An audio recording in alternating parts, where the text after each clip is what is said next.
ரீசெண்டாக எல்லாரையும் அதாவது எல்லா ஆடியன்ஸையும் கவர் பண்ணுற ஒரு ஹீரோ இப்போ இருக்கிற கரண்ட் ஜென்ரேஷன் அப்படின்னா ஆப்வியஸ்லி நம்ம எஸ்கே தான். அவருடைய ஒரு படமாக அவர் ஒரு ரேஞ்சுக்கு கூப்பிட்டு போயிட்டுருக்கு. ஸோ அமரன் வந்து ஒரு பெரிய ஹிட், அவரோட கெரியர் பெஸ்ட் அப்படின்னு சொல்கிற மாதிரி ஒரு படத்தை கொடுத்துட்டாரு. வசூல்லையும் சரி, கலெக்ஷன் வச்சு தான் ஒரு படம் வந்து ஒரு ஹீரோ முடிவு பண்ணுது அப்படின்ற மாதிரி பிஸ்னஸ் வந்து நம்ம தமிழ் சினிமாவில் போயிட்டுருக்கு. 300 கோடிக்கு மேலே வசூல் பண்ணியிருக்குன்னு சொல்கிறாங்க. ஸோ கண்டிப்பாக அவரோட அடுத்த படம் இந்த வருஷம் ஏஆர் முருகதாஸ் டைரக்ஷனில் ஒரு படம் இருக்குது. அப்புறம் நம்ம டைரக்டர் சுதா கங்கராமன் அவங்களுடைய டைரக்ஷனில் ஒரு படம் இருக்குது அப்படின்னு சொன்னாங்க. ஸோ அந்த படமும் போய்கிட்டு இருக்கு. அதுவும் இந்த வருஷமே வருமா 2 படமா அப்படின்னு கேட்குறாங்க.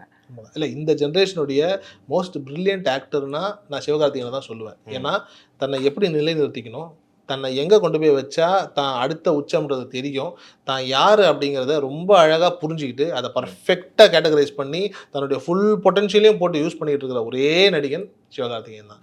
ஏன்னா கோட்டில் ஒரு சின்ன சீனு, அதில் அழகாக துப்பாக்கி தூக்கி விஜய் கையிலே வாங்கி இதை புடிங்க சிவான்னு சொல்ல வச்சு இன்றைக்கி அது ஒரு டிபேட்டாகவே மாற்றி ஒரு விதமாக மக்கள் மனசில் பதிஞ்சே போச்சு. விஜயே சொல்லிட்டாரு இவர் தான் அடுத்த விஜய்ன்ற மாதிரியான ஒரு மனநிலையை கொண்டுட்டு வந்து ஒரு விஷயத்தை பண்ணுறாருல சிவகார்த்திகேயன். பிரில்லியன்ட்.